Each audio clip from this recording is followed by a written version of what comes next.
I got a chance, I guess my first phone call was probably 2 weeks ago, maybe 2.5 weeks ago.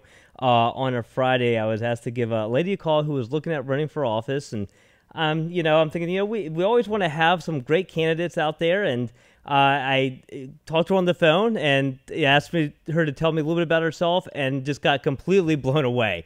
So I'm thrilled to have her on. And Jen, are you there? Yes. Good morning, Glenn. Good morning. So we have Jen Kiggans on the phone, Kiara.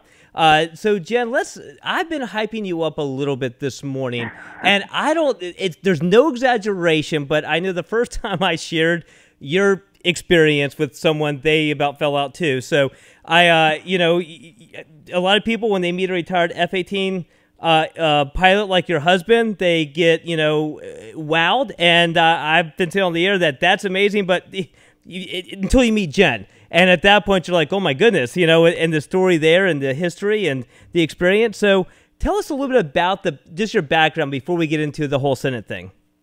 Okay, sounds good, Glenn.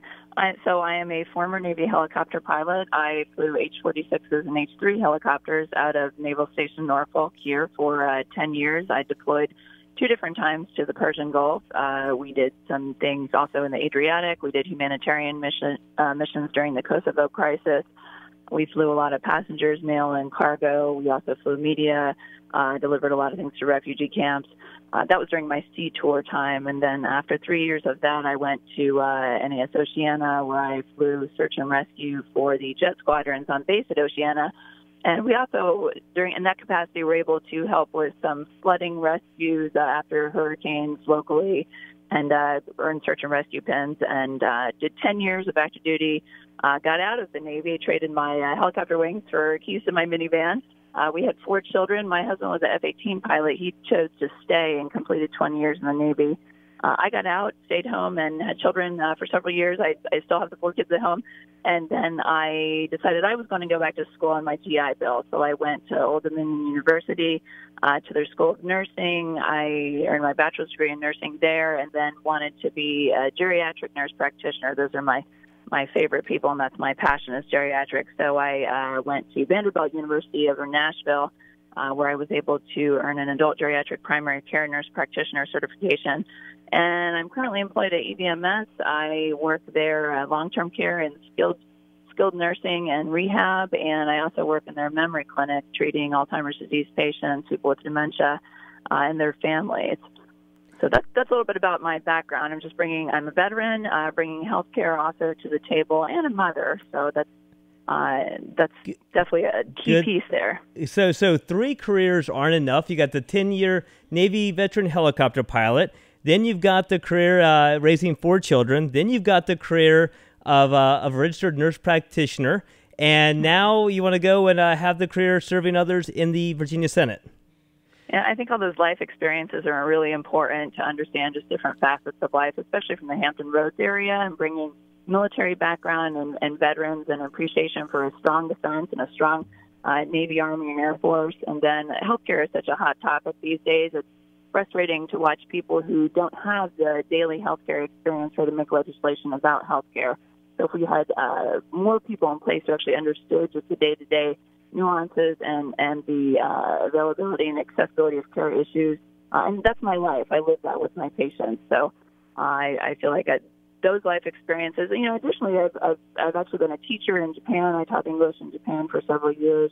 So I have some other just kind of worldly experiences. Then being a mother of 4, gosh, that covers a whole lot of life experiences. Bringing all those subsets and skills to the table, I think, is just an important piece for a leader in Richmond. And somewhere along that path, you also became a marathon runner and had time to do that as well, right? Running is my happy place, so that keeps me sane and all these things. So yes, that's important. And as a healthcare provider, I can't. You'll have to come back on the show another time just to talk about benefits of exercise. Sounds good. Well, the one question that everyone asks anytime they meet a candidate for the first time is, why? What's that passion that drives you to jump into something as crazy as this? So, what got you? What drives you?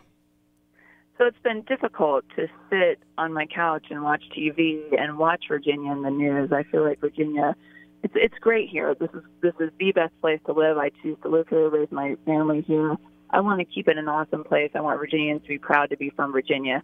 Just watching the recent news with our top leadership, I watched, in January, I think that was kind of a turning point for me, watching the Kathy Tran video when Delegate Tran stood up and talked about the abortion issue and how, up until the moment of labor, we could really decide it became really an infanticide issue. And I had to watch that video twice because I could not believe this was the same person who a year prior had been breastfeeding on the General Assembly floor. So, she said that, and then a couple of days later, we had Governor Northam defending infanticide on talk radio, and following that, there was the blackface issue, and I work at EBMS that hit very close to home for me, so it became difficult not to want to do more. I want to make Virginia a place where my children are proud to be from. They want to come back and raise their families here. We can't continue down this path of socialism that the left side and Democrats would have us want to go down. I feel like we can do better than that. So that's our campaign motto, which is Virginians deserve better than the status quo. So I've been always kind of dabbling in politics and thinking, like, gosh, there's just no better time to get involved in. And also, Glenn, the election coming up in November it is critical that the Republicans keep that majority in the House and the Senate. We are a one-person majority in the House and the Senate. So it's such a thin line. We need the most electable candidate to win in the primary in June so that we can maintain that majority in November. If we lose that majority, I fear for the future of Virginia. We can't go in that direction. So I feel like my background just offers. I feel like I am the more electable candidate, and that's why I threw my hat in the ring. And I really just want the best for Virginia. I think Virginians deserve better. No, that makes sense. And Jen, overall, like you said, healthcare is a very pressing issue, both from an opioid epidemic problem as well as mental health. And that's something that you've been involved with for a number of years, given the profession that you're in now, correct? Right. That's correct. So I'm a prescriber of opioid medications. Nurse practitioners can prescribe narcotics in Virginia. I've seen a lot of culture shift over the past couple of years with just responsible prescribing, using prescription monitoring program. We still have a long way to go. I think Virginia really has an opportunity here to take the reins and be an example for the country as far as things we can do, not only with the opioid epidemic, but just with the accessibility and availability of mental health care as well. With the opioid epidemic, there's a lot of alternative pain treatments I would like to see that insurers cover.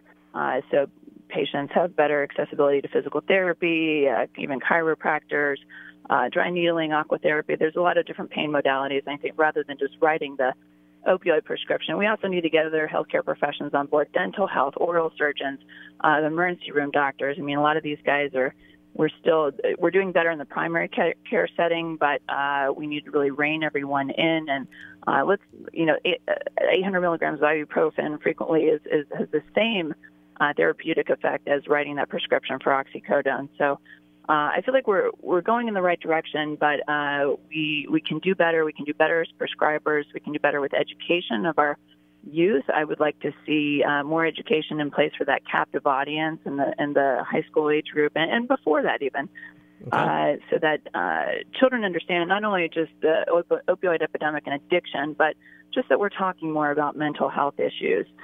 Depression, anxiety, gosh, I see that on a day-to-day basis, and I see these patients struggle with just getting into mental health care. I know there's been a lot of improvements with the Community Service Board and making mental health, same-day mental health care accessible to people who need it right away. So we've got to capture the audience when they walk in and say they need help. That is the first step, and we need to capture them then. So, like I said, there's a lot of room for improvement.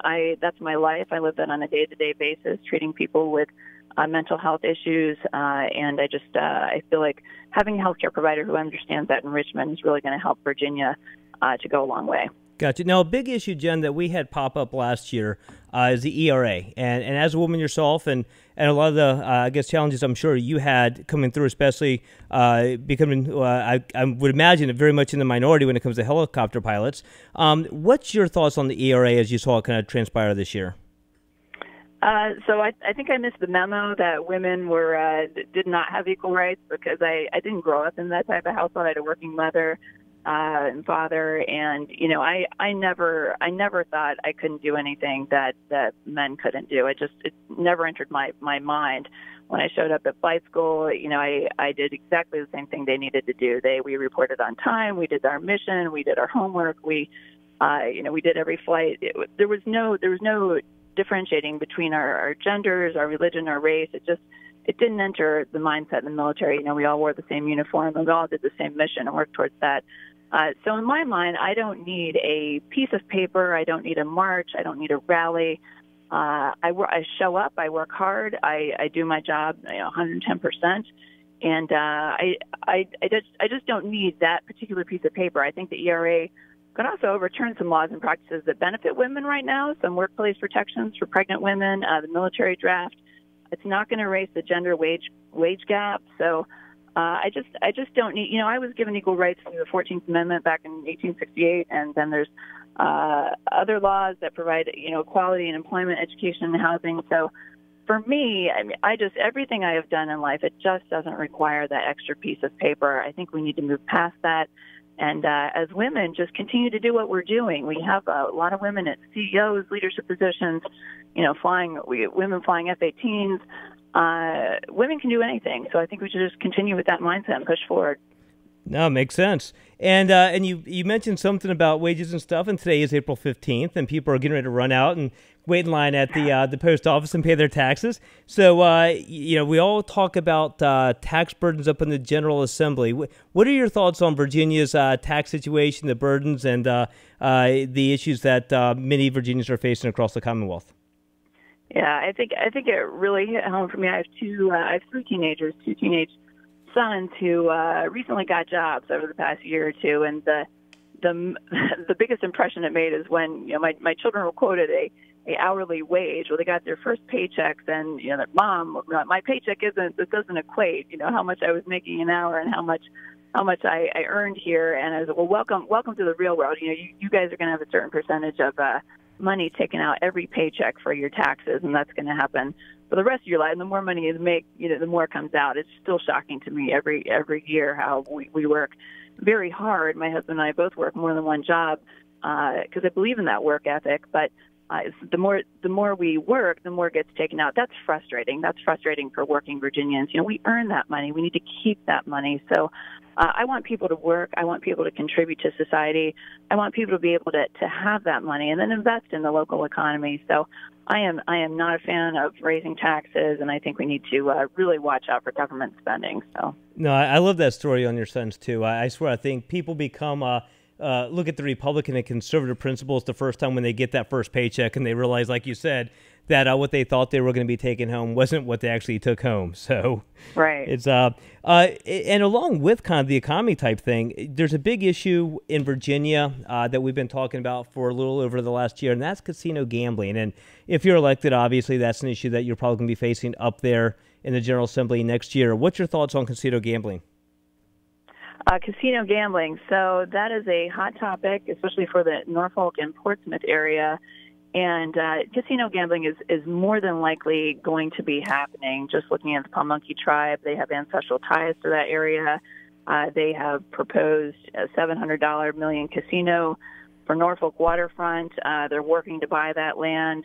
And, I think we need to go ahead and kind of look forward and take the next step. And this casino will be happening. What are we going to do when the casino is in place with that revenue? So it will bring arguably, $1 billion. I've even seen that number of revenue to the local area. It will bring jobs, the tax revenue. It will bring tourism. So I think a lot of the gamblers that we've lost to Maryland and North Carolina, we can recapture those guys. So, we need to look forward and look at the revenue benefits. Will we spend that on education? Will we spend that on transportation improvements? Possibly keeping the cost of higher education down. I mean, there are some positives. So I think we need to press forward and just study and look at how to integrate the reality of the casinos happening into the local economy. No, makes sense. And one thing that's interesting is your family of service. As you mentioned, your husband's a retired F-18 pilot. You yourself retired naval aviator with helicopters. I met your son for the first time a few days ago, your older son, and he's going into the Naval Academy, I understand. Just out of curiosity, did he have a choice of academies, or between you and your husband, was that kind of a, you're gonna go, if you're going to go academy, it's going to be Naval, son? Yeah, so no, he didn't really have too much of a choice. It's funny. My father is retired Army colonel, and I'm actually just a former Navy helicopter pilot. I did not. You have to do 20 years to retire, so I did 10. So I consider myself a former naval aviator. But no, he didn't have much of a choice. We were both active duty when he was born, and his nursery was decorated all in airplanes and helicopters. So I think it's part of his DNA, but he did not apply to other service academies. He wants to fly like mom and dad. So it's a bit of a debate as far as if you're going to fly helicopters or jets. So we're just thrilled for him. I mean, he has worked. He is just the epitome of just hard work, and I like to think we've really instilled a good work ethic in our children for the past probably 6 years. I mean, that kid's just studied and done all kinds of extracurricular activities, leadership activities. So he's earned that spot. I am thrilled to death for him. I think it's a perfect fit, and we're hoping to continue. You know, his brother after that wants to go to BMI. We really just being in the military has so many benefits. I can go on and on, gosh, about the retirement, the medical benefits, just the job opportunity with being in the Navy, enlisted and officer. So right. So I am thrilled to death and hope to encourage all of my children, including my 2 daughters, to join the Navy or the military. Sounds good. So Jen, we got about 20 seconds. So if people want to find out more about you and your campaign for the 7th Senatorial District, how do they get a hold of you? Where can they find more information? Okay, so we have a website, and it's www.gen4senate, Genfor, gen4senate.com. We also have a Facebook page, Jen Kiggans for State Senate. And most importantly, I just want to ask people to vote in the primary on June 11th. Polls are open from 06 to 7 p.m. That is critical that we pick the most electable candidate to win on that day to face the Democrats in November. And I'm looking forward to bringing my leadership experience and my healthcare experience, and looking forward to making Virginia a better place that we're all proud to be from again. Sounds good. Well, Jen, thanks for joining us this morning. I appreciate it. Good luck.